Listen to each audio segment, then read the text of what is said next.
بیمار سمجھا تھا تو نے شام تک آ گیا چلتے چلتے بولے اصغر یہ رن میں ہوں مکے بابا لے آئے تھے ساتھ ورنہ میں مدینے میں ہوتا تو آتا گھٹنیوں کربلا میں مدینے میں ہوتا تو آتا گھٹنیوں کربلا چلتے چلتے اپنی آنکھوں سے خود دیکھ لینا مفتیوں تم ذرا چلتے چلتے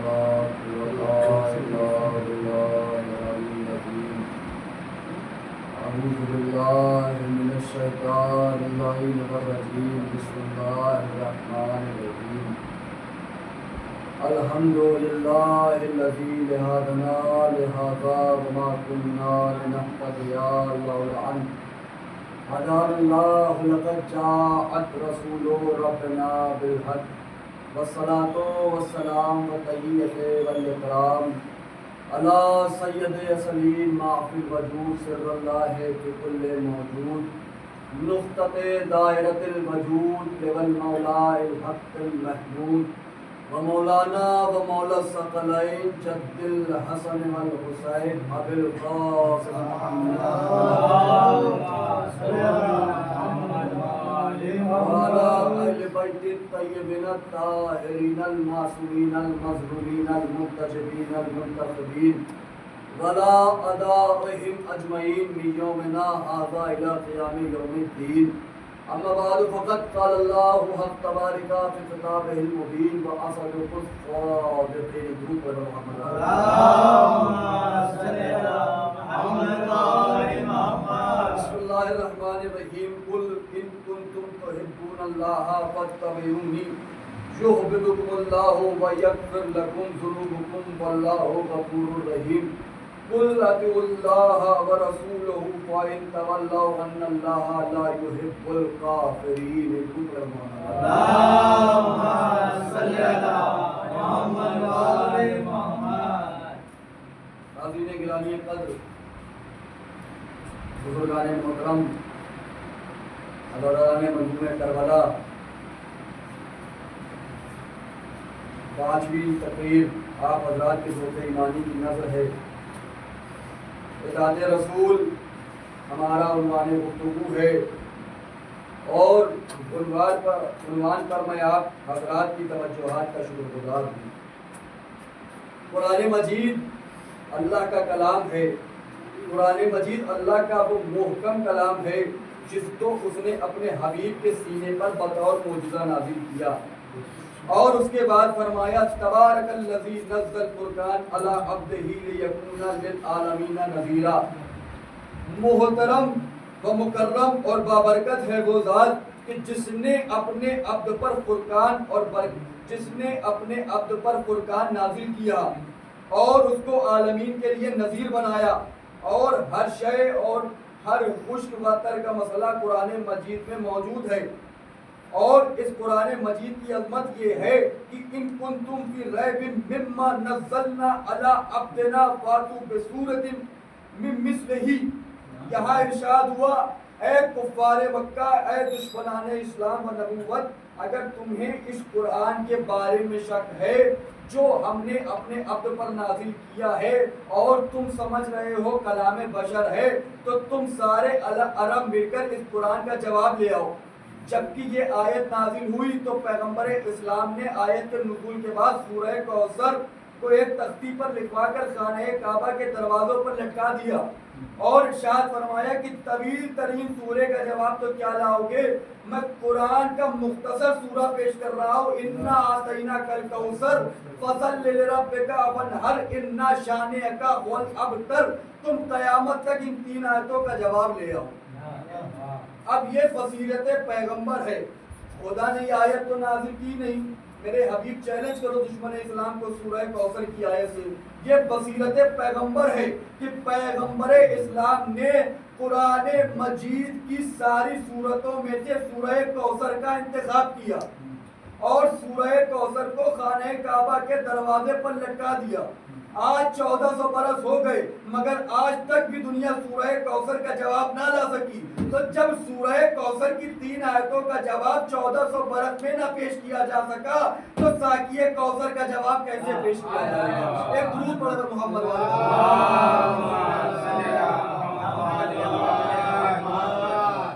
اس سورہ مبارکہ کی یہ عظمت ہے، یہ قرآن کا طرز استدلال ہے، اور آج تک جبکہ 1400 برس گزر گئے دنیا علم کے بہت سے زینے چڑھ چکی ہے عزیزان محترم، کوئی ایک کوثر کا جواب نہ لا سکا، قرآن صامت کا جواب اب تک تو نہیں لا سکے تو قرآن ناطق کا جواب کیا لاؤ گے؟ بہت توجہ عزیزان محترم، یہ قرآن کا طرز استدلال ہے، یہ قرآن کے احکامات کی یکسانیت ہے۔ یہ آیت نازل ہوئی کہ افل یدبرون القرآن ولو کان من عند غیر اللہ لوجدوا فیہ اختلافا کثیرا۔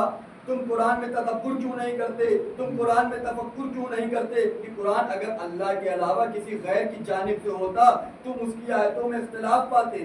معلوم ہوا جو شے بھی اللہ کی طرف سے ہو اس میں کسی طرح کا اختلاف نہیں ہونا چاہیے، قرآن ہو یا نبوت، رسالت ہو یا امامت ہو چاہے قیامت، جو اللہ کی جانب سے ہے اس میں قیامت تک کوئی اختلاف نہیں ہو سکتا، یعنی اختلاف ہوتا ہی اس شے میں ہے جو بندے پیش کرے۔ بہت توجہ ذالے محترم، اختلاف بندوں کی طرف سے ہوتا ہے، اللہ کی طرف سے نہیں ہوتا۔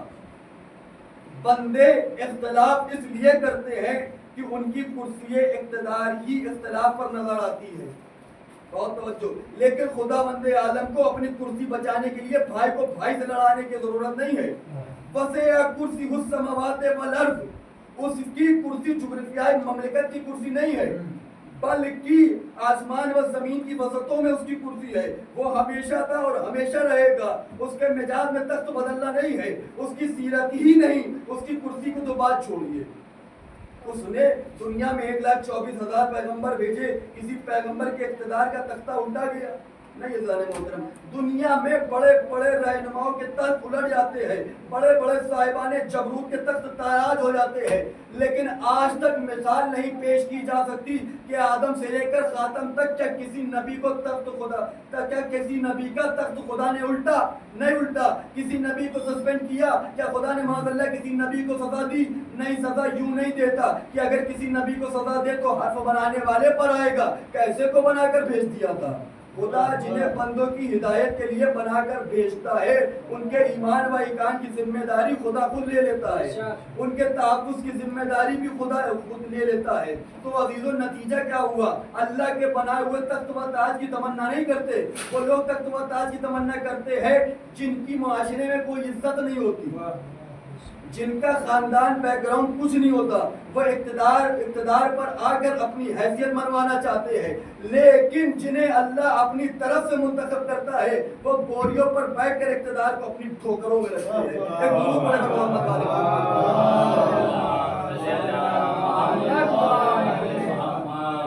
تخت و اقتدار کی بیساکھیوں کا سہارا لے کر یا ایڑیا اٹھا کر قد بڑھا لینے والا عزت دار اور ہوتے ہیں، مہر نبوت پر قدم رکھ کر بش شکنی کرنے والے اور ہوتے ہیں۔ بہت توجہ ذالے محترم، ذرا آپ اندازہ تو کیجئے کہ جس علی کو مہر نبوت کا اقتدار مل گیا ہو، جو علی مہر نبوت کے تخت پر قدم رکھ چکا ہو، جس علی کے قدموں کو مہر نبوت چوم چکی ہو، وہ علی تخت حکومت کی تمنا کرے گا؟ وہ علی تخت اقتدار کی پرواہ کرے گا؟ نہیں عزیزان محترم، عجیب منزل ہے پیغمبر اور علی کی۔ پیغمبر اور علی کی، پیغمبر کو بھی پیشکش کی تھی کہ اقتدار لے لے، علی کو بھی پیشکش ہوئی پہلی منزل پر پیغمبر اسلام کے وصال کے بعد، نبی کی وفات کے فوراً بعد بنی امیہ کا سردار، اس بات پر تمام تاریخ متفق ہے، تاریخ تبری سے لے کر مولانا مودودی تک سب متفق ہے کہ آیا یزید کا دادا علی کے پاس، کہا علی کہاں گھر میں بیٹھے ہو، اقتدار دوسرے قبیلے میں جا رہا ہے، اقتدار پر قبضہ کرنا یا ہمارا کام ہے یا تمہارا کام ہے۔ بہت توجہ دانی محترم، ہم دو ہی تو عزت دار قبیلے ہیں پورے عرب میں، اگر تم آگے نکلنے پر تیار ہو، اقتدار کے خواہش مند ہو، تو میں مدینے کی گلیوں اور راستوں کو سواروں اور پیادوں سے بھر دوں گا۔ بہت توجہ، مسلمان اسلام سجدے کرے علی کی بصیرت کو، یزید کا دادا خلافت راشدہ کے خاتمے کا منصوبہ لے کر آیا تھا، مگر علی کے تدبر نے مسلمانوں کے اختلاف سے بچا لیا، یہ کہہ کر ابو سفیان تو کب سے اسلام کا حامی بن گیا، تو کب سے اسلام کا ہمدرد بن گیا، تو کب سے مسلمان ہو گیا۔ آپ نے دیکھا کہ اقتدار کی پیشکش علی کو بھی ہوئی اور نبی کو بھی ہوئی، اگر علی اور نبی ایک ہی نور سے نہ ہوتے تو جواب دونوں کا ایک نہ ہوتا۔ بہت توجہ دانی محترم، جو شہر علم کا در ہو، شہنشاہ دو عالم ہو، اسے جاہل قبیلے کی حکومت زیب کیا دے گی؟ ارے نصیری کو خدا بننے سے جو انکار کر بیٹھے، ذرا سوچو اسے کوئی خلافت زیب کیا دے گی؟ ایک درود پڑھے پر محمد والے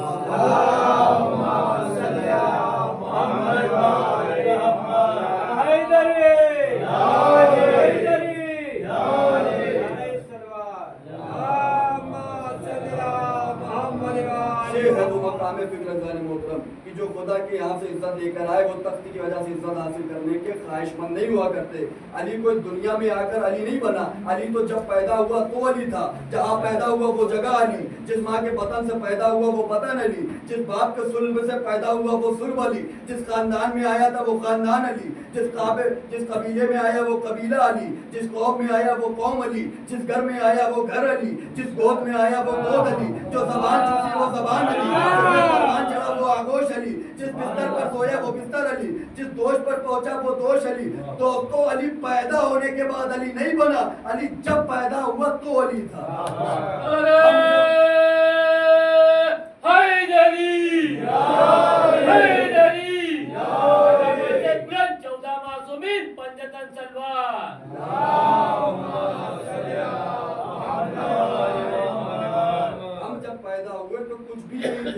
پیدا ہوئے پڑھے لکھے تو ڈاکٹر بنے، پیدائشی ذاکر کوئی نہیں ہوتا، پیدائشی عالم کوئی نہیں بنتا، پڑھتا ہے تب عالم بنتا ہے نا ظالم محترم۔ پیدا ہوتے ہی قابل تذکرہ کوئی نہیں بنتا، بس یہی فرق ہے ظالم محترم معصوم اور امت میں۔ معصوم جب پیدا ہوتا ہے ظالم محترم، معصوم جب پیدا ہوتا ہے تو عالم ہوتا ہے، امتی جب پیدا ہوتا ہے تو جاہل ہوتا ہے۔ بس اب معصوم اور امت میں فرق اتنا ہے جتنا علم اور جہل میں فرق ہے۔ تو اللہ محترم جب علی پیدا ہوا تو کعبے میں پیدا ہوا، اپنے گھر میں نہیں پیدا ہوا، اور ہونا بھی یہی چاہیے تھا۔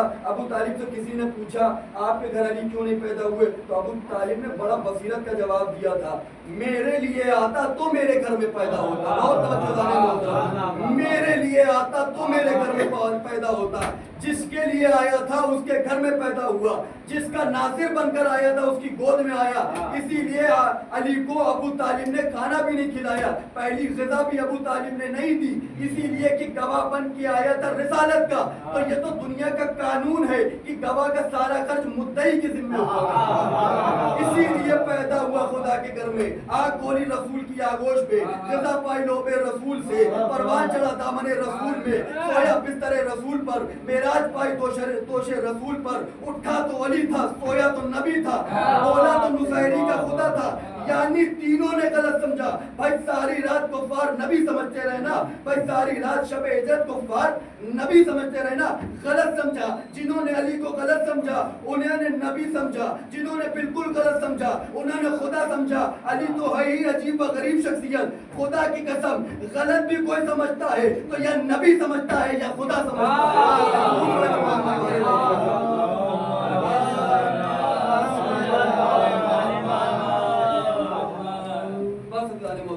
اب علی جہاں ہے حق ہے، منبر پر ہے تب بھی حق ہے، بستر پر ہے تب بھی حق، گھر میں ہے تب بھی حق، مسجد میں ہے تب بھی حق، تخت پر ہے تب بھی حق، چپ رہے تب بھی حق، بول اٹھے تب بھی حق، گوریوں پر ہے تب بھی حق، توش رسول پر ہے تب بھی حق، کسی سے جنگ کرے تب بھی حق، اظہار علم کرے تب بھی حق، رسول کے جنازے میں شرکت کرے تب بھی حق، کسی کو آنے دے تب بھی حق، نہ آنے دے تب بھی حق۔ تو اب کائنات میں جو حق ہے وہ علی کے پیچھے ہے، تو اب کائنات میں یہ نہ دکھایا کرو کہ یہ حق ہے، یہ حق ہے، یہ دکھاؤ کہ یہ علی ہے، یہ علی ہے، یہ علی ہے۔ ہم کو حق تلاش نہیں کرنا ہے، ہمیں حق کو دیکھنا ہے۔ جہاں علی ہوگا وہاں حق ہوگا، جہاں علی نہیں ہوگا وہاں سب کچھ ہوگا، حق نہیں ہوگا۔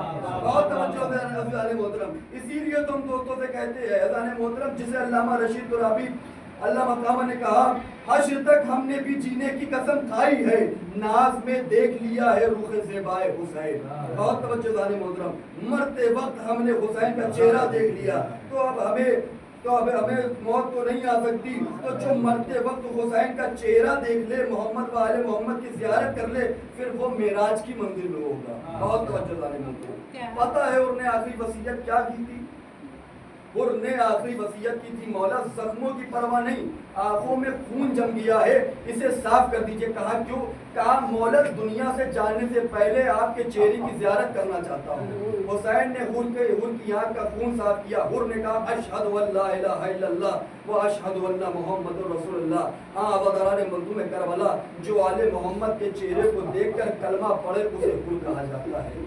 کربلا اطاعت رسول کی منزل ہے، کربلا یقین کی منزل ہے، کربلا شہادت کی منزل ہے۔ کیا ہوا کربلا میں؟ اجڑ گیا گھر بطول کا، مارا گیا رسول کا نواسا، چھن گئی چادریں، جل گیا عابد بیمار کا بستر، کیا گیا کسی کا؟ پہنی سجاد نے زنجیریں، کیا گیا کسی کا؟ زخمی ہو گئے سکینہ کے کان، کیا گیا کسی کا؟ اجڑ گئی رباب کی گود، کیا گیا کسی کا؟ آزادانہ بندوں میں کربلا، یاد رکھو کربلا میں ہر شہید ایک مرتبہ شہید ہوا، چلا گیا 6 مہینے کا مجاہد، عجیب شہید ہے جو حسین کی گود میں بھی شہید ہوا، قبر کے اندر بھی شہید ہوا، یعنی حسین کی گود میں تیر لگا، حسین نے تیر نکالا اور آواز دی، ننھی سی قبر کھود کے اصغر کو کھاڑ کے، شبیر اٹھ کھڑے ہوئے دامن کو جھاڑ کے۔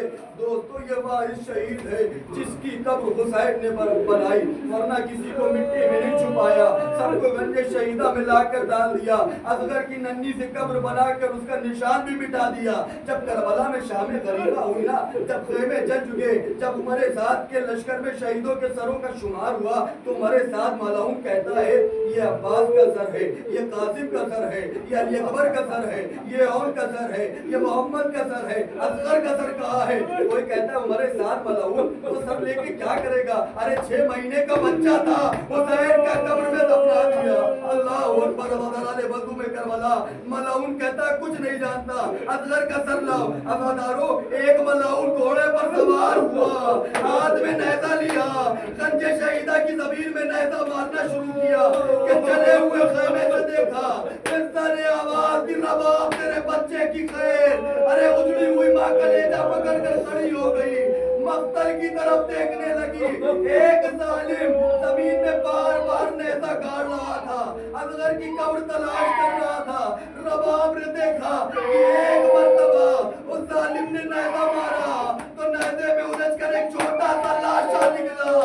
ارے رباب نے کلیجہ پکڑا، ظالم گھوڑے سے اترا، نیزے کو زمین پر رکھا، اصغر کو نیزے سے اتارا، زمین پر پھینکا، اتنا دیکھا کہ اصغر کے گلے پر تلوار چلائی، اصغر کے گلے کو شگاف کر دیا۔ ہائے رباب، ہائے علی اصغر، ولا لعنت اللہ علی القوم الظالمین۔